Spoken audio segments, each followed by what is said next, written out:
مرحبا أهلا النوادي. Pertanyaan selanjutnya, Habib. Assalamualaikum warahmatullahi wabarakatuh.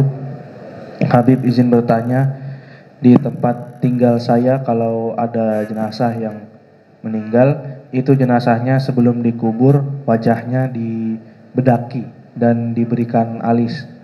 Apa di dalam Islam hal tersebut diperbolehkan, Habib? Terima kasih. Baik.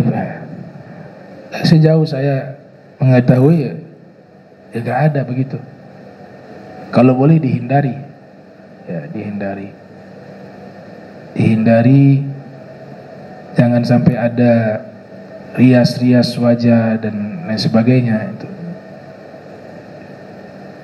Kalau di agama lain ada seperti itu, tapi sejauh saya di agama Islam nggak ada begitu. Ya, dilarang.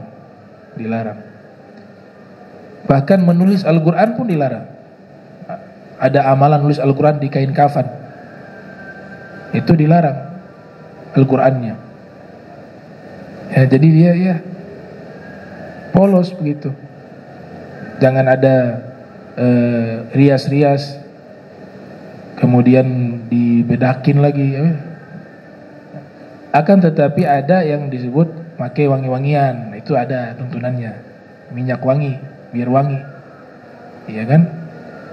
Kemudian ada amalan mengisyaratkan tulis, ada amalan para ulama seperti itu.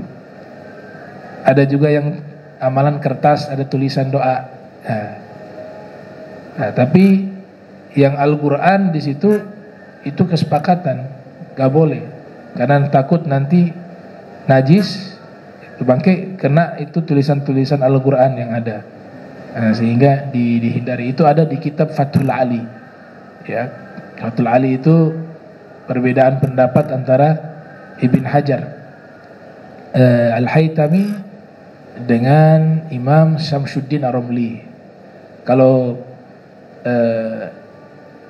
Imam Ramli dengan Ibnu Hajar, perbedaan pendapat itu Ibnu Hajar dengan Syamsuddin Ar-Ramli, putranya, bukan dengan ayahnya namanya Syihabuddin Ar-Ramli. Ya, ini perdebatan antara Ibn Hajar dengan Syamsuddin Ar-Ramli, bukan dengan Syihabuddin Ar-Ramli. Sekalipun Imam Syamsuddin Ar-Ramli sering mengutip pendapat dari ayahnya ya, tapi yang ada di kitab-kitab fikih itu kebanyakan antara Ibn Hajar Al-Haytami dengan Al-Imam Syamsuddin Ar-Ramli. Nah, jadi dihindari lebih baik ya. Satu lagi, Habib. Assalamualaikum warahmatullahi wabarakatuh. Habib izin bertanya, apakah dulu Rasulullah SAW sama seperti manusia pada umumnya atau kita pernah merasakan kegelisahan? Nah, Habib. Maksudnya Nabi sama seperti Kita pernah merasakan gelisah. Gelisah? Merasakan gelisah juga sama seperti orang biasa. Oh, maksudnya Rasulullahnya?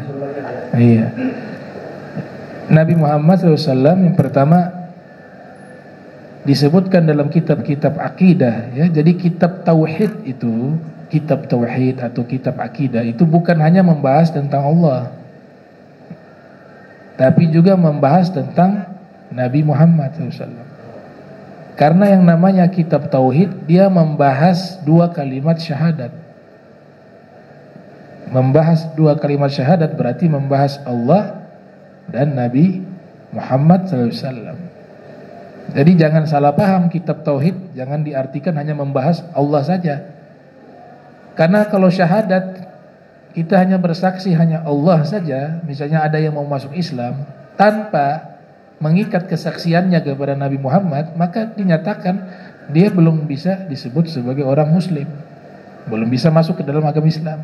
Yang namanya syahadat itu bukan satu kesaksian, tapi disebut syahadatain, dua kesaksian, kesaksian kepada Allah dan kesaksian kepada Nabi Muhammad. Nah, dua kalimat syahadat inilah yang jadi objek kajian ilmu akidah, ilmu tauhid.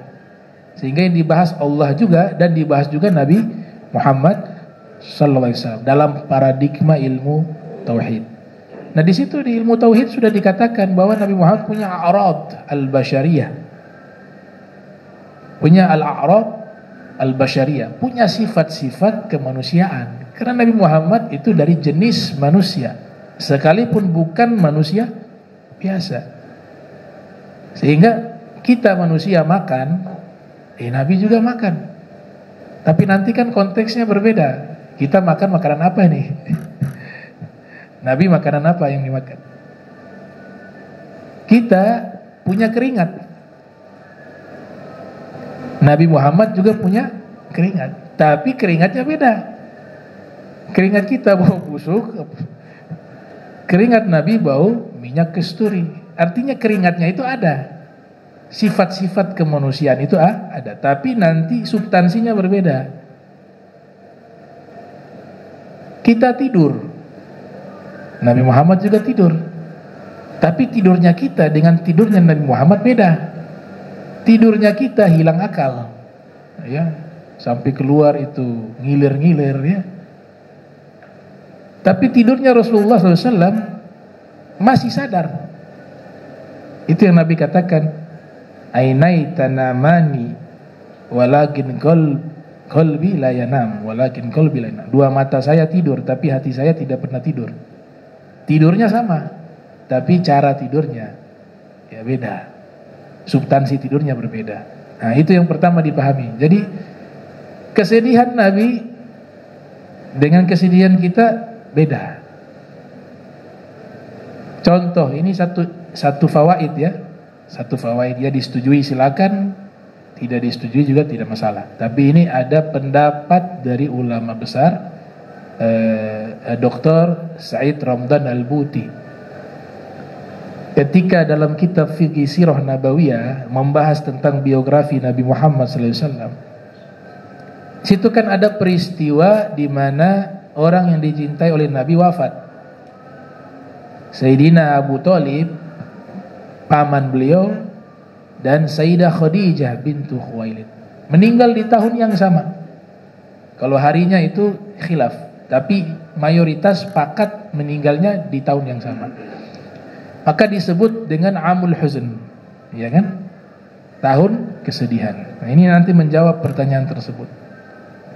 Kenapa dinamakan tahun kesedihan? Kebanyakan sejarawan menulis karena Nabi kehilangan orang yang dicintai.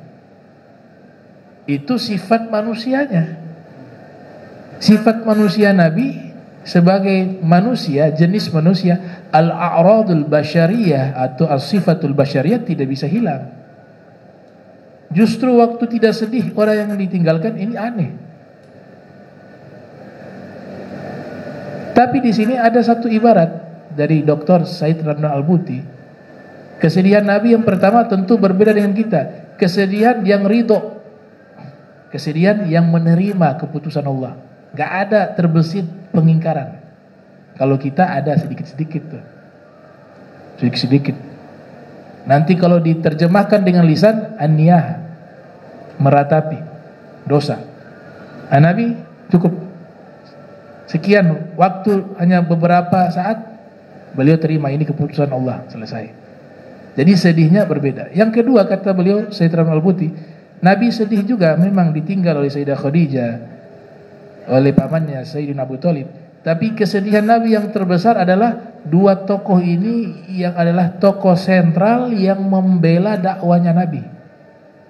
Nabi khawatir, Nabi sedih kalau dua tokoh ini sudah meninggal dunia, tidak ada lagi pembela-pembela yang ada di sekitar Nabi, sehingga Nabi khawatir agama Islam ini tidak tersampaikan kepada umat manusia, sehingga nanti mereka tidak mendapatkan pengetahuan, ilmu, dan juga agama Islam tersampaikan kepada mereka. Nabi takut mereka tidak dapat ini hidayah, petunjuk, karena sebab meninggalnya dua orang. Jadi kesedihan itu yang lebih sedih, kata Dr. Said Al-Buti.